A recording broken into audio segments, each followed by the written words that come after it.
What would I do if I was a woman for a day? I would go shopping for chocolate shoes. I'd probably take that little pink floral dress I've got in my wardrobe and wear that without fear of getting caught. Well, ignoring the obvious spending all day in the shower type answer. I think at the moment I would help breastfeed my new baby little girl. 4 boobs are better than 2. I think I'd probably get a map and get in the car and see if it really is that hard to find out where the hell you are. Well, I wouldn't be pregnant, that's for sure, because that's pretty horrendous. I think if I were a woman for a day, I would probably just enjoy the luxury of having some hair.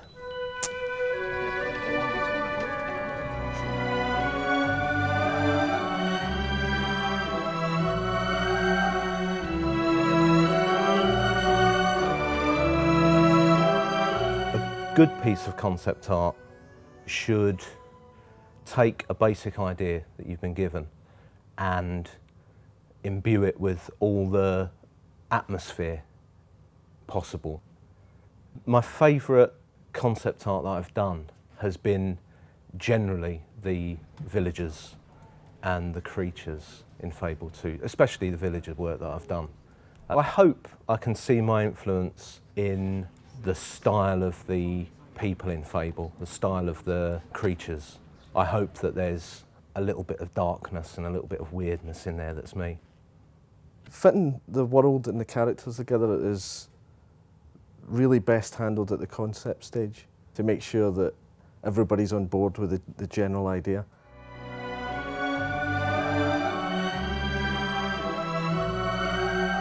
The art in Fable 2 obviously has a large technical kind of component to it.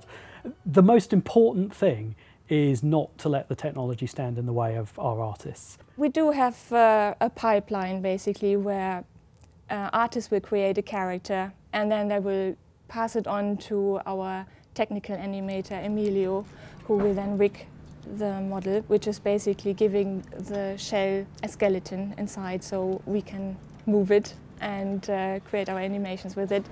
At the moment I'm just doing some polishing to the male hero's skin. So I'm rendering out from ZBrush skin materials on a high-res mesh. We have a dynamic time of day, and when you start looking at the current generation of consoles and the type of complicated pre-computed lighting that we have to do to make the world feel, really kind of alive, to do that with a dynamic time of day is actually, quite a tricky job. So that's one of the things we do. Also, we allow you to walk from outside straight into a house, pretty much any house in the game. Coping with the lighting and just the sheer amounts of memory it takes to store all of this stuff is really kind of complicated. So there are a lot of key kind of technology choices that really bring the Fable world to life.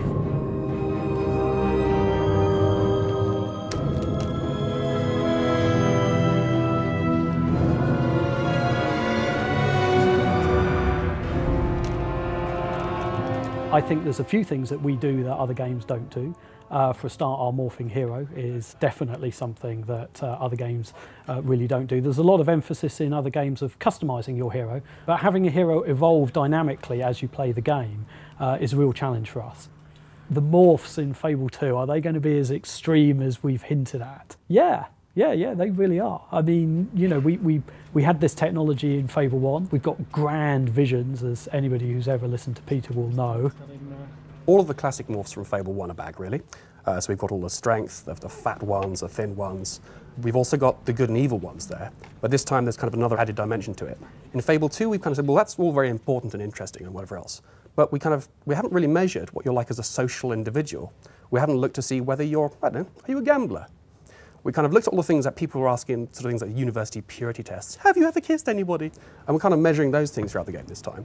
And our hope is that we'll be able to bring those into the good and evil morphs and add a little bit more depth, so you don't kind of get the same, I'm evil, I look this way. This time it'll be, I'm evil, I look this way, and you can also tell what I'm like with other people as well.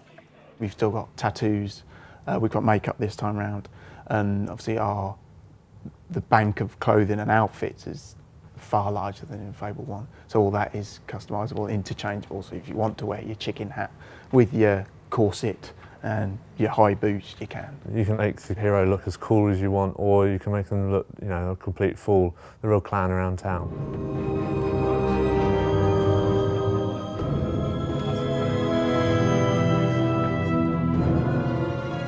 What we want to do this time is make sure that you feel the terror of impending death, but this time kind of take the sting out of the risk by saying, okay, we're not going to rewind the game for you. You will lose something, you will lose some experience, but we're not going to force you to play that bit of the game again, because you're obviously having some difficulty with it.